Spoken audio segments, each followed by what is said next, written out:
이 대표님 부탁드립니다. 네. 제가 읽은 책은 그 인간의 길, 예, 10대가 묻고 그 고전이 답한다라는 책입니다. 예. 요 읽게 된 계기는 그 책이 지금 월요일 날 아침마다 유지상 군이 하는 세대 공감이라는 프로그램이 있거든요. 네. 월요일 아침마다 8시에 하는 거. 예, 그래가지고, 그거를 쭉 이렇게 하다 보니까, 가서 새로운 거 이렇게 듣는 거, 요즘은 주로 이제 지상군이 주로 새로운 문화라든가 이런 거에 대한 걸 많이 하고, 그다음에 그거에 대한 의견을 저나 뭐 공원장님이나 뭐 옆에서 이렇게 또 이렇게 같이 이야기하는 그런 시간인데, 하다 보니까 제가 약간 제가 인문학 쪽 거의 책을 잘 안 보잖아요. 예, 그래서 약간 공돌이 기질을 갖고 제가 보다 보니까 이 해주는 이야기가 좀 팽팽함이 없는 거예요. 예, 그래서 고전 쪽에 대한 거 이렇게 한 권씩 다 읽어댈 자신은 없고, 그래가지고 제목이 이거 읽으면 혹시 혹시 이거 할 수 있지 않을까? 그래가지고 예, 그래서 읽었는데 책을 잠깐만 조금 그래도 보면,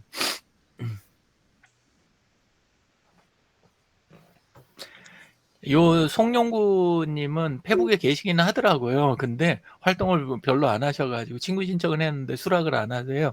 예, 그래가지고 어, 기대가 그렇게 크게 되진 않아요. 근데 이제 하시기는 독어 있잖아요. 독일어, 독어 동문학, 그리고 이제 시인도 저기를 하셨고, 또 예전에도 책 한 권 또 내신 것도 있고, 그래가지고 인문학 쪽에, 예, 그쪽으로 이렇게 많이 꽂혀 계시는 그런 분이시더라고요. 그리고 책을 제목을 볼 때는 조금 사실은 기대는 됐어요.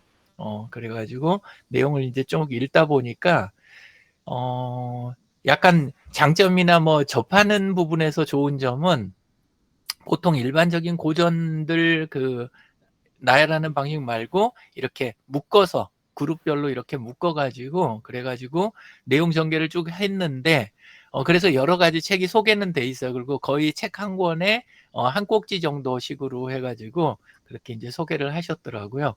근데 내용을 이제 쭉 가면서 계속 이제 제가 찾는 거는 그거였거든요. 10대가 묻고라는 부분, 10대가 10대의 질문이라든가 그게 반영이 좀 많이 어느 대목에서 나올까 그랬는데 안 나와요, 끝까지. 그거 안 나오고 전부 고전 이야기만 들어있는 거예요. 겨우 이제 안에가 조금 눈곱만큼 들어있는 그런 부분, 그런 거는 이제 찰스 디킨스의 올리버 트위스트에서 이렇게 나온 그 부분, 유소년들의 비극. 근데 그것도 옛날 영국 그때 그 시대의 내용이잖아요. 그러다 보니까 요즘하고 맥락을 이어붙이기가 되게 어렵더라고요. 그리고 전체적으로 내용은 정치하고 사회, 고전이 좀 그럴 수밖에 없는 면도 있는 것 같긴 하지만, 정치와 사회에 대한 부분이 주류를 이루고 접근을 해오고, 고전이어서 그런지 몰라도 요즘 가장 영향을 크게 받고 있는 기술이라든가 그 다음에 문화에 대한 부분, 시대의 문화에 대한 부분, 요 부분에 대한 거는 되게 약한 거예요, 책 전체가. 근데 요즘 세대들은 기술 변화가 극심하고, 그 다음에 새로운 이제 공간이 많이 탄생을 하잖아요. 예전에 없던 이제 메타버스라든가 AI를 접하게 된다든가 스마트폰을 쓴다든가 이러면서 생겨나는 그런 부분을, 이 고전 갖고 진짜 감당이 될까? 사실 제 입장에서 볼 때는 그런 부분이 많이 이제 눈에 들어왔습니다. 근데 이제 전체 읽기는 크게 어렵진 않았어요. 이제 편하게 짧게 토막도 쳐져 있고, 그 다음에 일관성 있게 이렇게 이분이 전개하신 부분이 있어서, 그리고 뒤에 가서 조금 다루고 있기는 한 게 이제 앞으로는 과거에 있던 지배계층 말고 앞으로는 경영자가 관여하는 부분, 요 부분이 많을 거다라는 거, 그거하고 그 다음에 인간과 자연에 대한 관계가 다시 언급이 조금 되면서, 그러면서 약간 ESG 그런 쪽으로 해가지고 이렇게 요즘 고전과의 연결 부분을 좀 억지로라도 해볼 수 있겠다. 요 정도까지는 조금 생각이 들었습니다. 그래도 전체로 기대했던 거 대비 많이 좀 아쉬웠고, 월요일 날 요런 부분을 제가 이제 좀 많이 읽고 준비를 좀 한 다음에 월요일 같은 때 지금 진행하는 세대 공감 프로그램에서 함께 책을 써가는 건 어떨까? 실제로 그 젊은 층들하고 요즘의 젊은 층하고 그 다음에 그 나이 든 쪽하고 함께 쓰는 책이 있으면 어떨까? 그냥 한쪽에서 생각하기에 배려해 가면서 쓴다라는 그런 책이 아니고 이런 생각이 들었습니다. 그래서 보다가 빨리 끝내겠습니다. 너무 길어질지 몰라서 준비는 했는데, 예, 그래서 이제 그런 관점에서 조금 자료를 따로 준비를 해봤어요. 그 책만 소개하고 끝나는 거 가지고 아쉬움이 있어서 그래서 저는 이제 여기 이렇게 약간 너무 또 기술이나 이쪽으로 치우치고 요즘 문화 쪽으로 제가 치우치는 걸 좀 막아보려고 그래도 조금 최근에 읽었던 노자 쪽 그쪽하고 이렇게 묶어갖고 해석하는 거 이게 의미가 있겠다. 그래가지고 이 책 보면서 이제 그 현재까지 있는 고전 쪽이 이 책도 되게 가르치려고 드는 면이 되게 강해요. 고전 쪽 책들이 그런 게 되게 세잖아요. 그래가지고 지금 이 전제가 되는 게 고전의 권위적 해답이 거기에 들어있다. 그러니까 이대로 가면 네 삶은 괜찮을 거다. 약간 이 면이 되게 세게 들어있는 거죠. 고전이나 인문학 쪽에는. 그리고 안에 이제 인간다움은 회복해야 된다. 그러니까 새로운 세대는 인간다움이 없거나 약하다. 이런 관점이 계속 녹아 있는 거죠. 그리고 방식이 과거에서 앞으로만 지식이 전달되지 우리는 너네 세대한테 배울 게 없어라는 게 밑에 깔려 있는 경우가 되게 많다는 거예요. 예, 근데 이 책도 예외는 아니었다. 읽으면서 느낀 게. 그래서 어떤 문제가 생기냐면 시공간적으로 단절이 있는 옛날 그 책들이 쓰였을 때의 시대하고 지금 시대하고 옛날에는 그걸 어느 정도 감당할 수 있을 정도의 느린 변화의 시대였는데 지금은 이게 엄청나게 빠르다. 그리고 옛날에는 젊은이들이 하는 거를 보기만 해도 알아챌 수 있을 정도 수준이었는데 지금은 우리가 쓰고 있는 스마트폰 안에 원리가 어떻게 되는지 모르는 나이 든 세대들도 엄청 많다. 이러기 때문에 사실 이게 지금 접근 방법을 굉장히 더 조심스럽게 가야 되겠다. 그리고 청소년의 주체성 부분을 그거를 뭐랄까 하나의 멋진 현상이라든가 아니면 기대, 우리의 소망 이런 게 들어있는 걸로 보지 않고 사회를 위한 도구로 바라보는 거.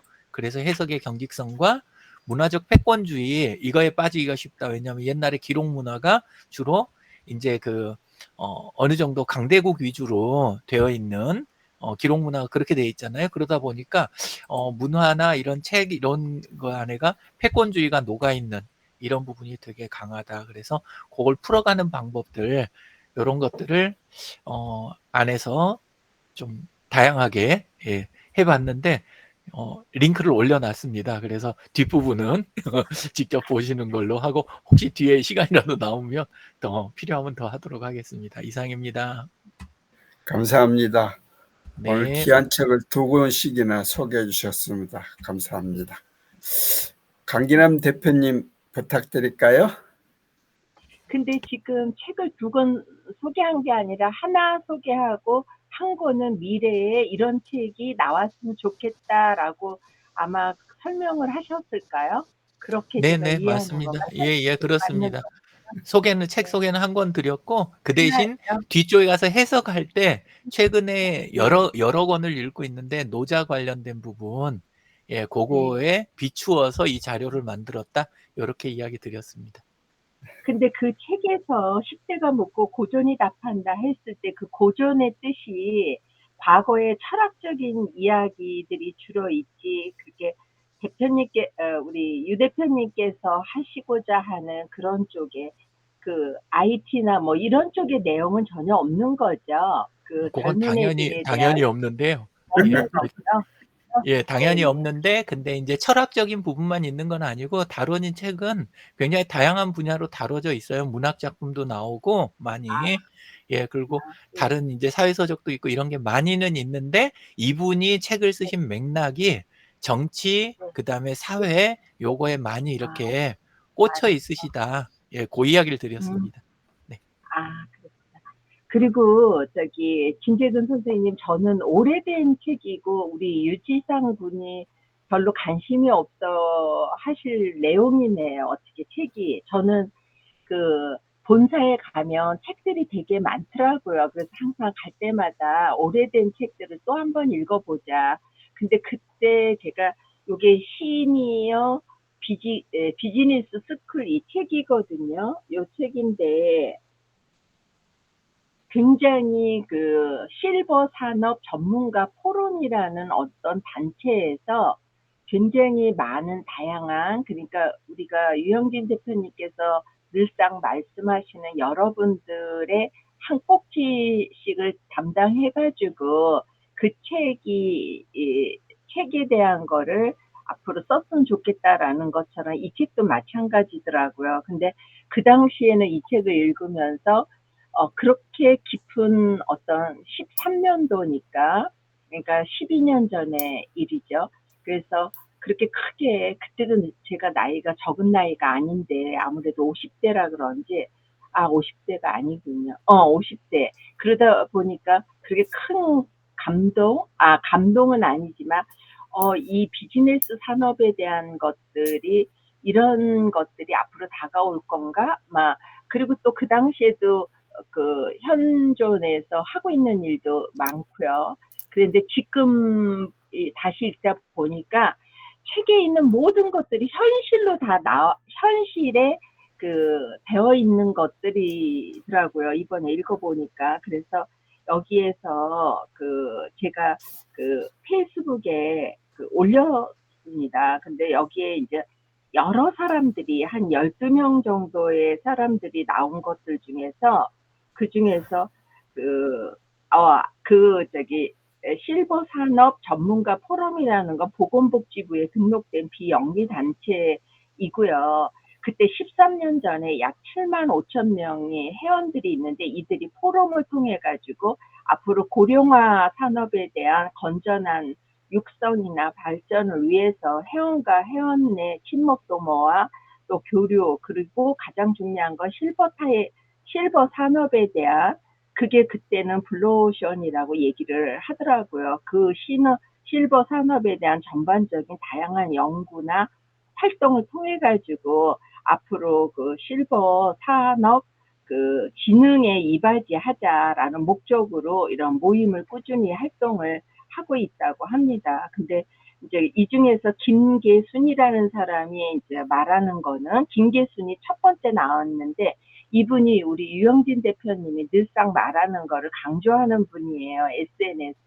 그리고 이때도 이미 페이스북이나 이런 유튜브를 통해서 노래를 들어야 되고 이러면서, 그리고 이렇게 변화되는 거에 굉장히 충실하게 따라가야만 삶 자체가 충만한 신중년을 맞는다라고 하면서 이제 디지털 세대에 대한 걸 이야기를 했었습니다. 그리고 그 외의 분들은 전부 실버 산업의 실버타운이라든지 기타 기기라든지 요양시설의 제가 서비스라든지, 또 어떤 분은 나이가 들어서 살아가는, 이 중에서 한 분이 손웅익이라는 분은 제가 좀 알고 있는 분인데, 그 사람이 건축사거든요. 그래서 건축치료사라고 해가지고 나이가 들어서는 어떠한 건축에서 살아야 되는가에 대한 게 나왔고요. 그 다음에 공익형에 대한 걸 쓰시는 분이 있고, 어떤 분은 여가나 걷기를 해가지고 우울증이나 보수적인 과거 지향적인, 나이가 들었을 때 말하는 거죠. 그런 분들을 위한 어떠한 집이라든지, 예를 들어서 그런 거에 대한 구체적인 거, 각자 자기가 하는 비즈니스들을 통해 가지고, 그리고 또 정모라는 사람은 친환경적인 제품에 대한 거. 근데 저 여기서 이번에 보면서 또다시 느꼈던 게 로봇에 대한 게 굉장히 많이 나왔어요. 그러니까 12년 전에도 로봇 깜병, 뭐 로봇 제가 또 나이가 들어서 자기가 우울증이 있는 사람이 대화를 해주는 거.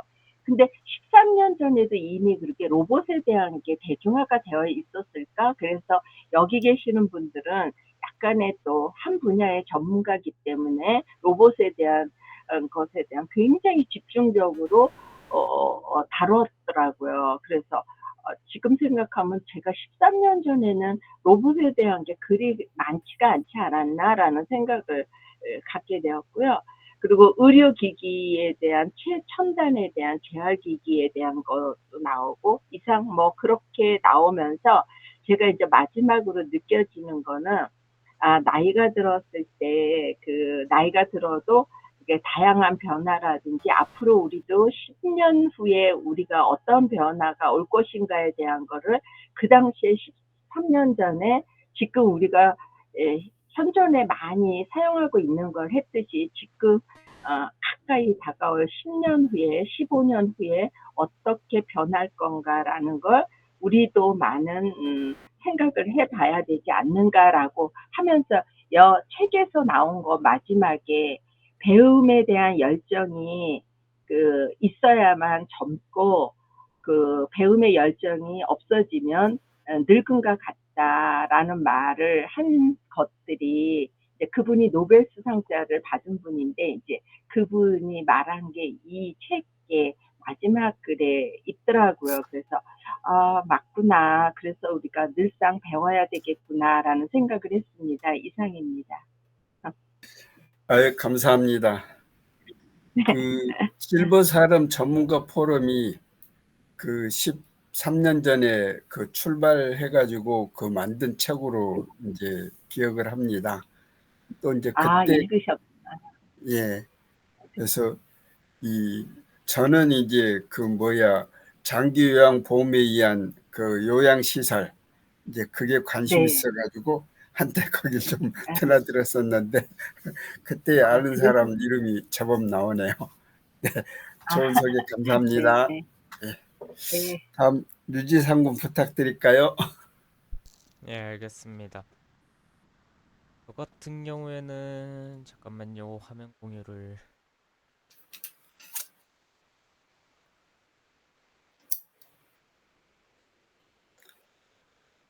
잘 보이시나요? 네, 제가 좋아하는 게임이 하나 음, 있습니다. 림버스 컴퍼니라고 하는 게임인데요. 그, 막 검색해 보시거나 막 그럴 필요는 없고요. 중요한 거는 거기서 나오는 캐릭터들의 대부분이 소설을 원작으로 하는 캐릭터들입니다. 예를 들어 가지고 그 우리나라 소설 날개에 나오는 이상이라든지 아니면은 이제 단테의 희곡에서 나오는 그런 파우스트라든지 아니면 단테라든지 아니면은 이제 베르길리우스 아니면은 돈키호테에 나오는 돈키호테라든지 아니면은 그 변신에 나오는 그레고르라든지 그런 캐릭터들이 나오는데요. 제가 이번에 다룰 캐릭터 관련된 그 소설은 이방인에 나오는 메르소라는 캐릭터가 있습니다. 근데 이 캐릭터가 게임 내에서는 되게 무뚝뚝하고 명령에 명령이 떨어지면 따르고 명령이 없으면 그냥 가만히 있는 그런 캐릭터예요. 그래서 도대체 이 캐릭터는 성격이 왜 이럴까? 왜 이렇게 무뚝뚝할까 하면서 찾아보게 되었었는데요. 이 이방인이라는 이 책을 뭐 고마워. 제목을 들었을 때는 뭔지 몰랐어요. 근데 이게 소설은 각자 유명한 그 도입부가 있잖아요. 이 책 같은 경우에는 어제 어머니가 죽었다. 아니, 어쩌면 오늘일지도 모른다라는 그 도입부가 딱 들으니까 기억이 나는 거예요. 아, 이게 이 소설의 도입부였구나. 라는 생각이 들어가지고 되게 깊게 읽어봤었습니다. 이걸 보고 나니까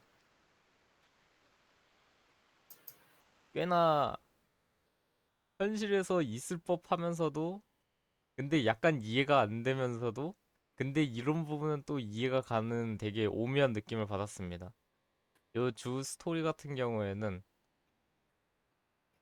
약간 어찌 보면은 남의 어, 자신의 감정마저 제대로 느끼지 못하는 소시오패스 같은 캐릭터가 어쩌다가 사람을 죽였다가 결국 자신도 재판을 받아 죽게 되는 되게 어찌 보면 좀 답답한 그런 느낌을 받을 수 있는 스토리인데요. 이거 보면서 느꼈던 것이 이 캐릭터가 맨 마지막에 하던 말이 그 재판에서 원래 요 앞에 이야기가 막 이리저리 진행이 되고 그 다음에 자신이 어쩌다가 저 사람을 총을 쏘게 됐는지 그런 이야기들이 전개가 되는데요. 그러고 나서 얘가 하는 행보들이 거의 뭐 막장으로 계속 치닫게 됩니다. 재판을 받게 될 때 자신은 변호사가 필요 없다든지 했는데 법이 그렇다면서 강제로 변호사를 배정받는다든지 그러다가 이제 변호사가 열심히 변호를 해보는데 자기는 햇빛이 눈부셔서 그랬다라는 이유를 발언을 해버림으로써 자신의 형량이 사형까지 가버리는 그런 엄청난 일이 벌어지고 마는데요. 근데 이러고도 이제 교도소 가서 항소도 포기한 채 집행일만을 기다리는 그러다가 근데 이제 사형수들은 그 맨 마지막에 신부처럼 그 거기에서 이제 죽기 직전에 하나님을 믿겠습니까? 막 이러는 사람들이 꼭 있는데 막 이런 사람들과 만나는 것도 거절을 계속하고 게다가 여기 보면은 신부가 와가지고 죄를 털어놓을 것으로 권하지만 위선적인 면을 오히려 꾸짖고 자신의 죽음이야말로 진실되고 그것이 자신의 삶을 증명한다면서 거부까지 해버립니다. 근데 맨 처음 볼 때 뭐 이딴 소설이 다 있지라는 생각마저 했었어요. 왜냐하면은 죽고 싶어서 환장했나라는 말이 이 캐릭터에다가 어울릴 거라고 생각을 했 정도였는데요. 근데 요 캐릭터들 어찌 보면 그나마 제가 열심히 해석해보고자 한 결론은 여기 변호사 같은 경우에는 최대한 그러지 않았다 아니면은 이래서 이랬다 하면서 최대한 최대한 형량을 적게 받게끔 그 말을 교묘히 섞여가지고 바꾸려고 하거든요. 근데 이 캐릭터는 오로지 진실만을 추구를 하면서 아무리 자신한테 손해가 되더라도 꼭 난 이렇게 해야겠다는 그 굳은 의지 가지고 진실을 밝혀내고 가버린단 말이죠, 얘가. 음, 그게 저만 이런 건가 싶어가지고 리뷰를 좀 많이 찾아봤어요. 근데 여기 나무위키에 써진 것처럼 이 소설을 제대로 이해하는 것은 결코 쉬운 일이 아니다. 그리고 문학을 전공한 사람들도 이 작품이나 철학을 해석하는 것은 쉽지 않은 일이라고 고백을 합니다. 그래서 너만 그런 건지 모르겠지만은 이 캐릭터가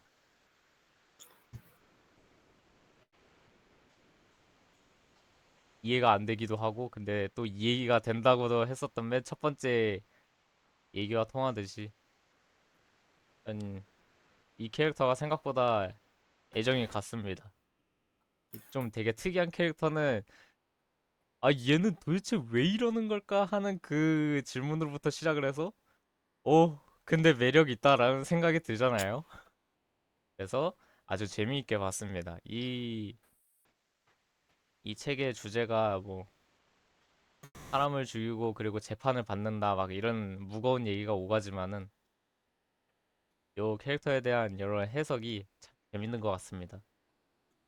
그래서 이 책을 추천드리려고 했습니다. 말이 좀 많이 어, 두루뭉실했죠? 죄송합니다. 아유, 감사합니다. 게임에 나오는 캐릭터의 원작을 찾아서 소개를 해주시니 참 고맙습니다.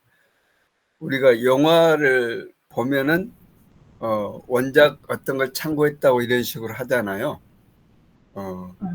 그러는데 오늘은 게임에 나오는 캐릭터의 그 캐릭터를 이해하기 위해서 원작을 찾아보는 아주 그 좋은 방법을 가르쳐 준 것 같아서 근데 고맙습니다. 한 가지 궁금한 게 원작 그대로 게임이 만들어진 건가요? 혹시 거기 메르세라는 그 주인공 나중에 죽게 되는 그 스토리가 똑같이 게임에도 나오는 건가요? 조금 과장돼서 나온가, 게임에는? 궁금해요. 스토리 같은 원, 경우에는 그 어, 비슷하게 해석이 돼서 나오게 됩니다. 그 게임 안에서는 세계관이 우리 현실과는 많이 다르고요. 게다가 아까 말씀드렸던 돈키호테 요 캐릭터가 요 게임에서 나오거든요. 근데 돈키호테 같은 경우에는 약간 중세 가까이 배경이잖아요. 막 말 타고 갑옷 입고 창 들고 돌격하는 그럴 때고. 근데 요 이방인 같은 경우에는 총이 나오건단 말이죠. 근데 요 캐릭터들의 그 원작 소설의 모티브가 그 중간중간마다 다 들어가 있습니다. 예를 들어가지고 돈키호테가 타고 다니는 말 로신한테가 여기에 게임에서는 신발로 등장을 하고요. 그 몸에서 떼놓지 않고 계속 신고 다니는 신발로 옮겨지게 되어 있고요. 그리고 혹시 그 변신이라는 소설 아십니까? 그레고르가 변신. 나오는 예. 그 어느 날 갑자기 그 바퀴벌레처럼 변해가지고요. 원래 돈도 잘 벌어오고 그랬던 사람이었는데 이제 가족한테마저 버림받아가지고 사과를 맞아서 죽게 되는 그런 결론의 소설인데요. 거기에서의 나왔었던 사과가 그 게임 스토리에서 자주 등장을 하게 되고요. 그리고 그 그레고르라는 캐릭터가 팔 한쪽이 벌레로 나오는 그런 식으로 구현이 되어 있습니다. 너무 재밌겠다, 게임이. 요즘 젊은 친구들한테 게임이 너무 재밌네. 책 한 권을, 그리고 책에서 주고자 하는 메시지를 책을 가까이 안 하는 만약에 젊은 친구가, 아이들이 있다면 게임이 정말 괜찮네요. 뭐 하라고 해도 되겠네, 젊은 친구들한테. 아, 근데 문제가요. 어, 어, 그 게임이 약간 폭력적이라는 거지. 그 게임이 어. 인기가 되게 많아요. 최근에 아, 500만 달러 매출을 벌고 게다가 한국 인디 게임 1위도 찍고 그다음에 아, 예, 턴제 게임 막 다운로드 수 막 한국이랑 일본에서 2위 찍고 막 그런 정도의 엄청 유행을 하고 있는 게임인데요. 19세예요. 잔인해가지고. 아, 잔인하고. 근데 그거 감안하시고 감사합니다. 하신다면 완전 추천드립니다. 어, 한번 저도 게임이라는 거 해봐야 되겠어. 나는 한 번도 어디 하는지 몰라서 깔아달라고 해놓고 이걸 왜 하는 거야 이랬거든. 확실히 제가 꼰대라 그런 것 같아요. 제가 다시 한번 지금 말씀하시는 거 오늘 가서 게임 어떻게 하는지 한번 배워볼게요. 제가 여기에서 아, 약간 홍보를 하겠습니다. 저 월요일에 세대 공감 관련된 그런 거 하거든요. 제가 이번에 세대, 게임을 어, 다룰 거예요. 한번 오세요. 아, 다음 주 월요일 날, 예. 월요일 날, 네, 아침 월요일 날 8시에 출근을 합니다. 하는 예. 거니까 한번 꼭 참석을 한번 해볼게. 감사합니다. 아, 감사합니다. 고맙습니다. 예, 시간이 많이 갔지만 저도 간단하게 소개하겠습니다. 우선 공유를 하고 제가 읽은 책은 도시인문학이라는 책입니다. 노은주, 이명남 건축가 부부가 지은 책입니다. 근데 이제 이 책은 이분들이 13개 국가 21개 도시를 인문학 여행을 해가지고 이걸 세 가지 아이템으로 이 소개를 해줬습니다.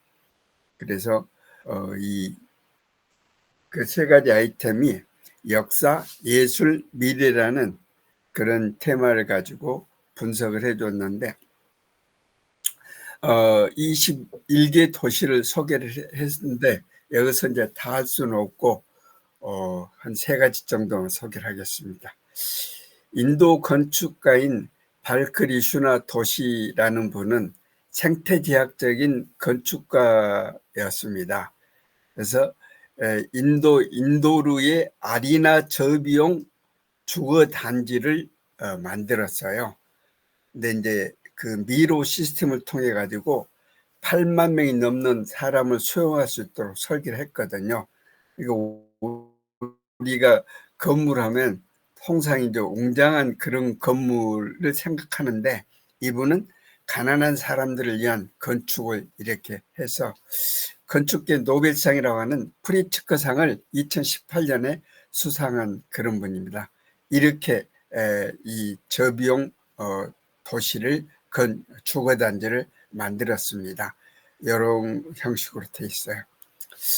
또 한 분은 이제 오스트리아 화가이기도 하고 건축가인 프리덴슈 라이 훈데르트 바스라는 분인데 이분은 이제 환경운동과 결부를 해가지고 인간이 자연에 잠시 들린 손님이라고 생각해서 그 손님이 함부로 남의 집에 해를 끼치지 않도록 자연을 존중하며 배려하며 살아야 한다라고 해가지고 주로 직선을 쓰지 않고 곡선, 나선의 형태로 건물을 지었습니다.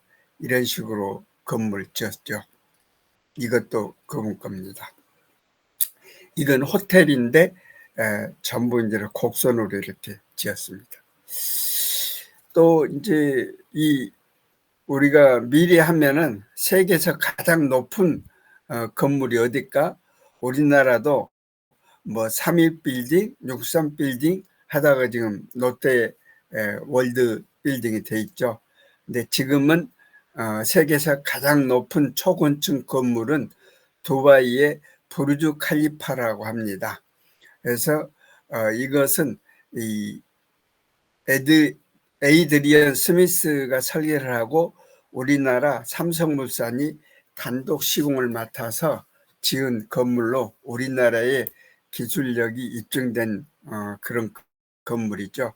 총 높이가 828m로 제2롯데 월드보다 약 300m가 더 높습니다. 그런데 지금 사우디아라비아 제다에 또 킹덤 타워가 곧 완공이 될 예정인데 이건 높이가 1km 정도 되는 그런 크기의 이게 이제 두바이의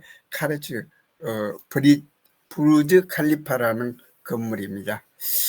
이 책을 읽으면서 이 노은주 이명남 부부가 저기를 했는데 실제 내용에 보면은 이게 누구 글이지? 그걸 알 수가 없어요. 그래서 이게 부인이 쓴 건가? 남편이 쓴 건가? 그런 궁금증이 나오고.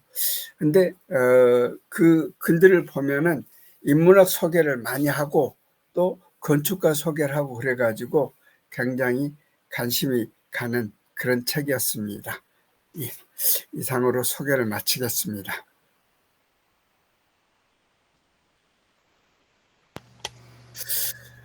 오늘도 이렇게 함께 해주셔서 감사드립니다. 휴일이긴 하지만은 날씨는 아직인 것 같아요. 금주 내내 30도가 넘더라고요. 건강 챙기시고요. 즐거운 주말 되시기 바랍니다. 이상으로 마치겠습니다. 감사합니다. 감사합니다. 좋은 날 수고하셨습니다. 되십시오. 수고하셨습니다. 감사합니다. 네, 좋은 광복절 되세요. 제가 끝내겠습니다. 네. 네.